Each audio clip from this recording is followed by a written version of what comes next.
Good morning. कैसे आप मजे में रहो, ऐसे दिल से प्रभु को प्रार्थना। आज का सुनहरी वाक्य, कहीं को डर है कि भगवान देख रहा है, कईयों को विश्वास है कि भगवान देख रहा है, और ऐसे भी लोग हैं जिन्हें भगवान में ही विश्वास नहीं है। तो सबसे बड़ी बात है कि हमें विश्वास होना चाहिए कि हमारे प्रभु हमको देख रहे हैं। हमें कुछ मांगने की जरूरत नहीं, उन्हें मालूम है हमें क्या चाहिए क्या नहीं चाहिए, क्या हमें देना और क्या हमारे से ले लेना। और भगवान को हम पिता बोलते हैं, गुरु बोलते हैं, परमेश्वर बोलते हैं, तो फिर उनसे डरना क्या। हाँ, हमें गलत काम करना है तो ज़रूर डरना पड़ेगा। तो ये बात हमें सीखनी है कि हमें प्रभु के बताए रास्तों पे चलना है, तो फिर हमें डरने की जरूरत नहीं। और जब भगवान का अस्तित्व ही हमें नहीं है ऐसा लग रहा है, तो फिर ये जिंदगी जीने का भी मतलब नहीं। तो ये सब सिस्टम चल रही है, हमारी बॉडी चल रही है, सूर्य चंद्र अपने टाइम पे चल रहा है, तो ज़रूर भगवान है, वो हमें मानना ही पड़ेगा। और हर जगह हमें कोई ना कोई मदद करने वाला मिल जाता है, क्योंकि उसकी कृपा है। भागवत जी में ओम नमो भगवते वासुदेवाय, अश्वत्थामा को पकड़ के कृष्ण भगवान और अर्जुन ले आते हैं द्रौपदी जी के पास। तो उनको देख के बहुत दुखी होते हैं और बोलते कि ये गुरु पुत्र है, उनको आप छोड़ दीजिए, और वैसे ब्राह्मण भी है, और उनके पिता के आपके ऊपर बहुत उपकार है। उन्होंने उनके बेटे को जो विद्या नहीं सिखाई वो आपको सिखाई। एकलव्य ने उनकी विद्या सीखी तो उनका अंगूठा मांग लिया, क्योंकि आपसे अर्जुन से ज़्यादा कोई शक्तिशाली और वीर न हो और निपुण न हो। तो ऐसे पिता के बेटे को आपको मारना नहीं चाहिए, उसको पकड़ना नहीं चाहिए, आपको छोड़ देना चाहिए। तो द्रौपदी जी दया की मूर्ति है, सही मानों में एक माँ है। वो बोलती कि मुझे 5 बच्चों जाने से जो दुख मुझे हुआ वो उनकी माँ को नहीं होना चाहिए। तो ये एक बहुत बड़ी बात है कि दया भी करना और माफ़ भी करना। अक्सर हम हमारे परिवार में, हमारे मित्रों के साथ, हमारे भाई बहनों के साथ किसी को माफ़ नहीं करते, और जिंदगी भर उसको याद करके कैसे मैं उसका बदला लूँ, कैसे उसको मैं पछाड़ दूँ, वही सोचते रहे, और शायद पूरी ज़िंदगी उसके पीछे निकाल भी देते हैं।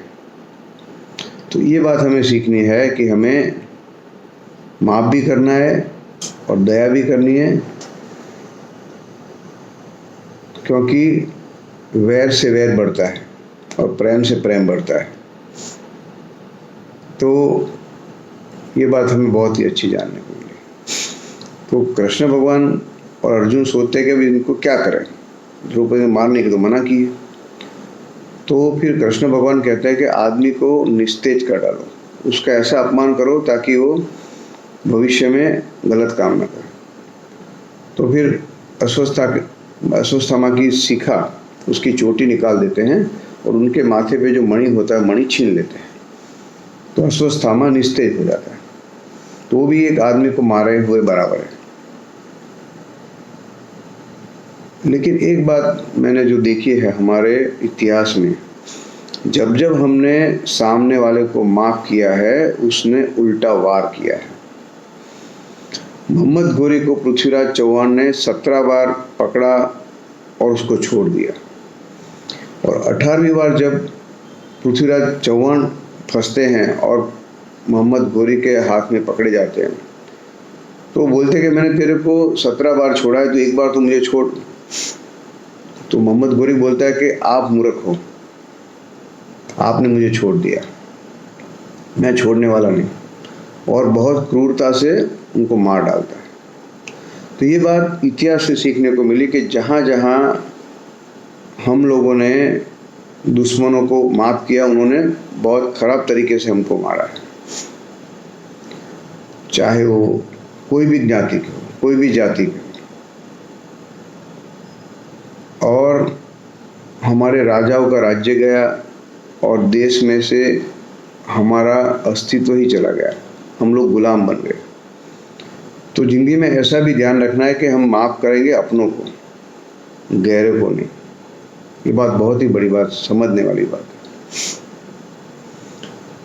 दूसरी बात कि अस्वस्थामा को छोड़ देते हैं निस्तेज करके, लेकिन उसकी जो नीति थी वो खराब थी, उसकी सोबत खराब थी। तो वो निस्तेज होने के बाद भी, उसको छोड़ने के बाद भी पूरे पांडवों का वंश का नाश होए ऐसा दिमाग में ठान लेता है और उसके लिए एक्टिव हो जाता है। तो ये बात हमें समझनी चाहिए। ये सब काम करने के बाद कृष्ण भगवान द्वारका वापस जाने के लिए तैयार होते हैं।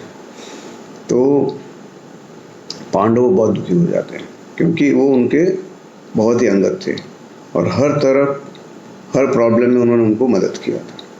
तो जब भी अपना पसंदीदा व्यक्ति घर छोड़ के जाता है वापिस, तब हमें दुख होता है। तो हमें हमारे भगवान को दिल में बसा लेना है, ताकि वो हमारे से कभी जुदा न हो।